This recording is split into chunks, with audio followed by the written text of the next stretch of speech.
Welcome, dear audience, to This Week in Clown World, the series dedicated to cringing at the utter stupidity of the broken simulation, because yes, it really happened, and no, we weren't dreaming. So it's another week into 2025, and while one country just liberated themselves from their dumbest timeline ever, you know, the timeline that employed a they-them as a nuclear safety guy, and then it turned out he was stealing women's clothing from airports this entire time, and then also having another guy in a dress tell children that it's totally cool to take medication that will cause lifelong irreparable harm. Yeah, that country. Well, things are starting to look a little bit better for them. But we're not going to start this week in the land of the Freedom Eagles, because like always, we must make our first visit to the failed state of the Soviet Kingdom. Yes, everything is getting incredibly dumber here, and we're stuck with it for another 4.5 years. It was a country that revolutionized the world with an empire in which the sun would never set. Yeah, it's now an international concern because everyone's wondering what the utter bollocks is going on here. Well, as I've whinged about enough times, the gullible toilet brains voted in the Labour Party last year, expecting them to be any better than the Conservatory Party, but somehow they were even worselier, and that's quite an achievement. Now, it doesn't take a genius to work out running a low-tax state with a high-functioning infrastructure means big companies would love to give you a double reach around just to plop their big fat-ass head office in your country and soak up all that profit while providing ample job opportunities to the peasants. And it doesn't take a really big brain to work out that on the contrary, if you go full balls deep and tax companies so much that it hurts, they're going to take one look at your shithole of a country and say, "Not today, Satan." So they would go straight up somewhere else because they're in the business of making money and they're not a charity. Well, would you believe it? The former could have been us, but socialism is a brain disease and Labour are retarded, so it's the latter for us forever. Yes, it was just this week when the UK's Chancellor of the Exchequer, Rachel from Accounts, who, would you believe it, is the first woman to ever exist in the history of existing in ever, took a flight paid for by the taxpayers all the way to Davos to start handing out the begging bowl to rich people, hoping they would take pity on her and invest into the Soviet Kingdom because we are now dying economically. You know, the country where taxes have reached diarrhea level proportions and businesses' energy costs are the highest in the developed world. Yeah, I don't think anyone's going to be investing anytime soon, love. And she was heading there with a massive cocaine binge of self-confidence, as just a week previous, she had gone all the way to Little China Land and scored herself the biggest paycheck ever paychecked in the history of paychecking, because she got the promise of a £600 million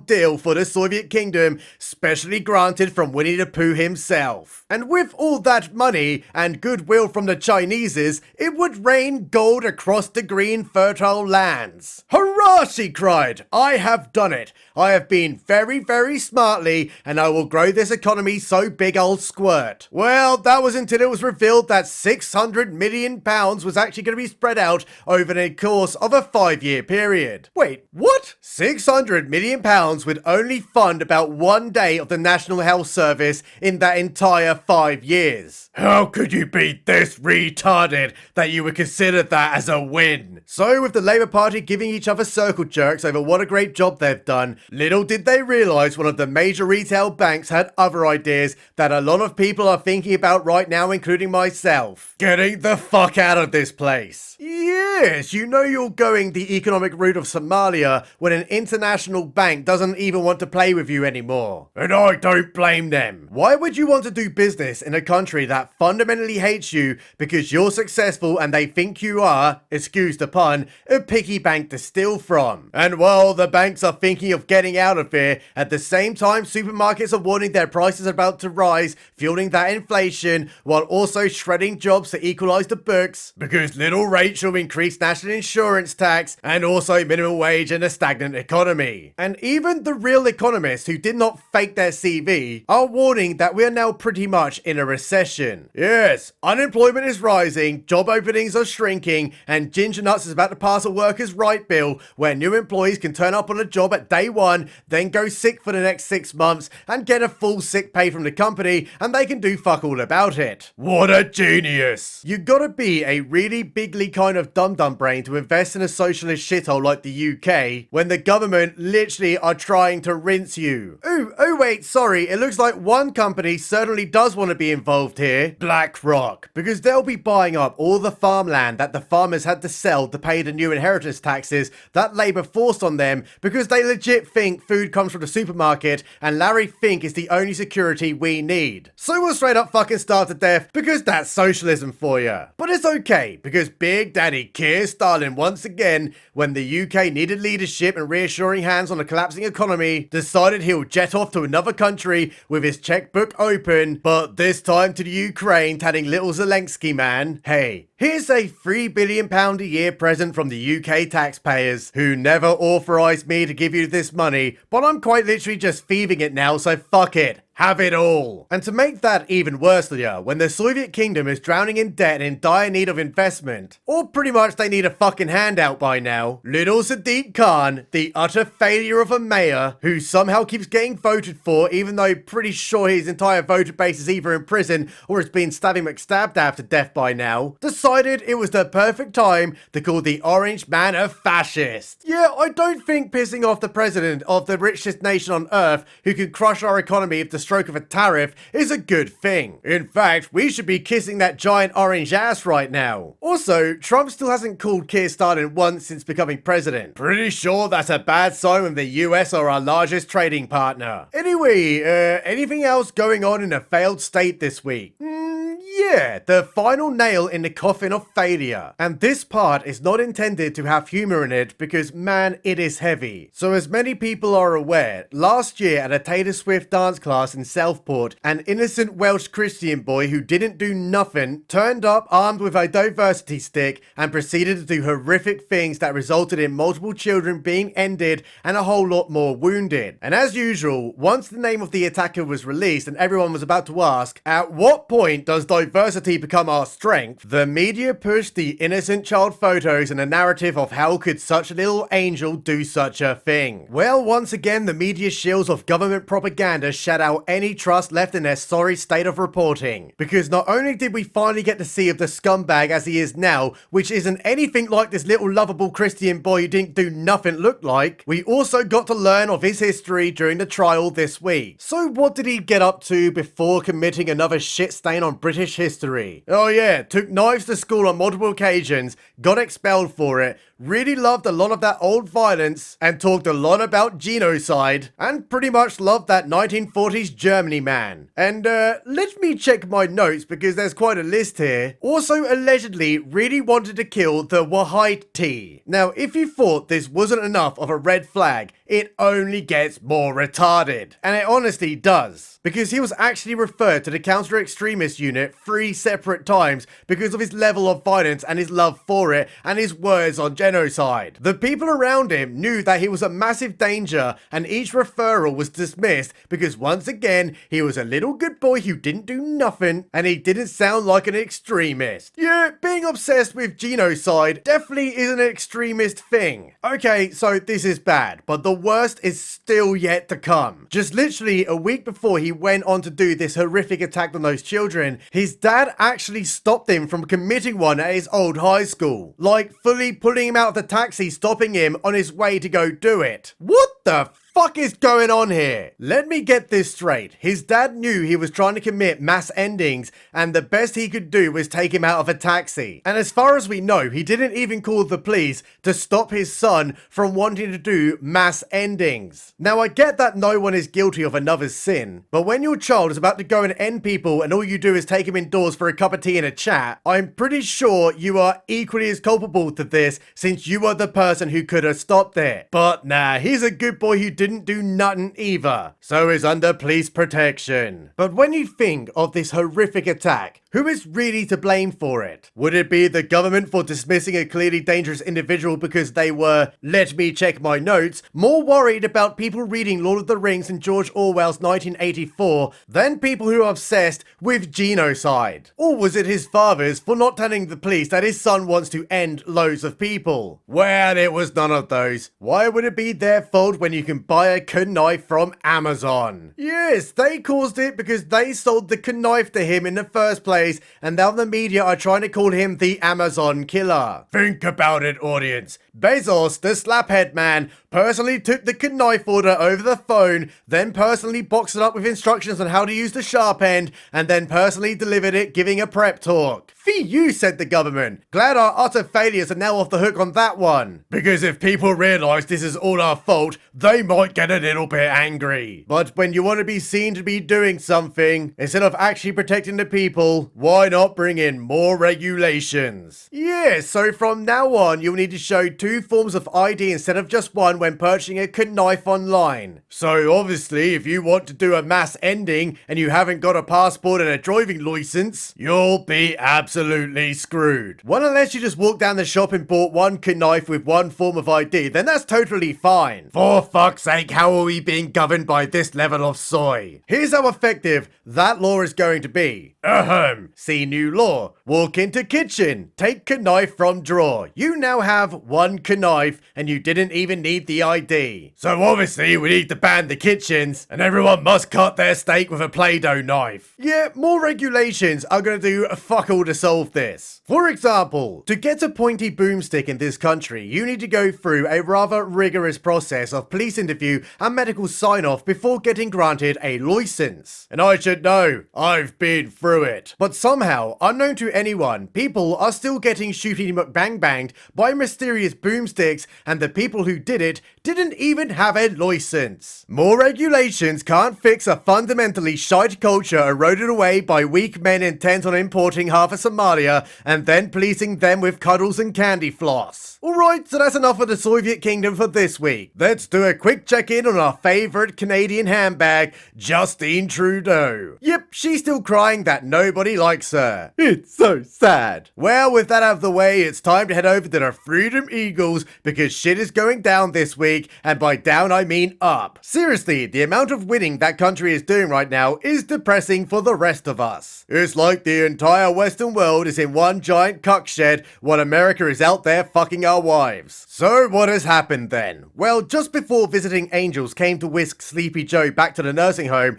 that he should have been in this entire time, and no, I'm not actually being mean here, the cognitive decline was outrageously obvious across the entire globe. Well, some of his handlers had plans to make sure all those naughty boys who didn't do nothing got their preemptive pardons. You know, in case the Orange Man and his team of Uncle Sams decided to look a bit more closely into the blatant corruption ever corrupted in the history of corrupting. Yes, it started with preemptively pardoning the entire Biden family because they're clearly innocent of all corruption, and all those Iraqi deals that they somehow got after the big guy and Barry blew up half their country is totally legit. Or Mark Milley, their military general who allegedly told China that he would warn them if the Orange Man was about to do a preemptive strike on them because that is straight up frickin' treason. Yeah, you better get back to reading those white rage books, mate, because you're about to be one of them. And then there was the Cough General-in-Chief, the guy who said you don't need to wear a mask because they're useless against the Kung Flu,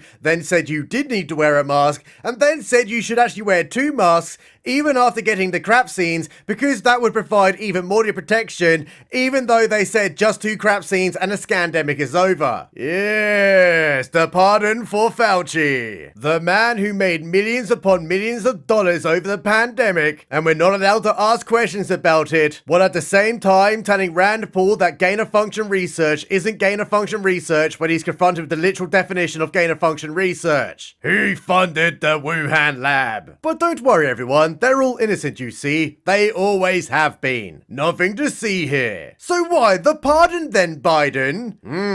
If I put my hat on, maybe the conspiracy theorists were right again. Well, we can put all of that behind us now as finally the Orange Man have cometh. And he did it in style, like hosting the village people just so he could dance in the background. And then went on to swing his gigaballs all the way to the inauguration, where he told the Biden administration to their faces that they are retarded and he's gonna undo all of their economic harm. Although, to be fair, the big guy didn't hear any of that because he was asleep the entire time. But with all this winning going on, there must be a manufactured scandal because the media are a societal cancer and nobody is listening to them anymore, but they still keep trying. Now, you may think that waving is a normal thing. We do it every day. Hi, Mum! But what if I told you raising your hand in a certain way is in fact a hate crime. Yes, the media shills never learned their lesson the first time, because during a speech by the hate crime in chief known as Elon Musk, he tapped his chest and threw out a 1940s Germany man salute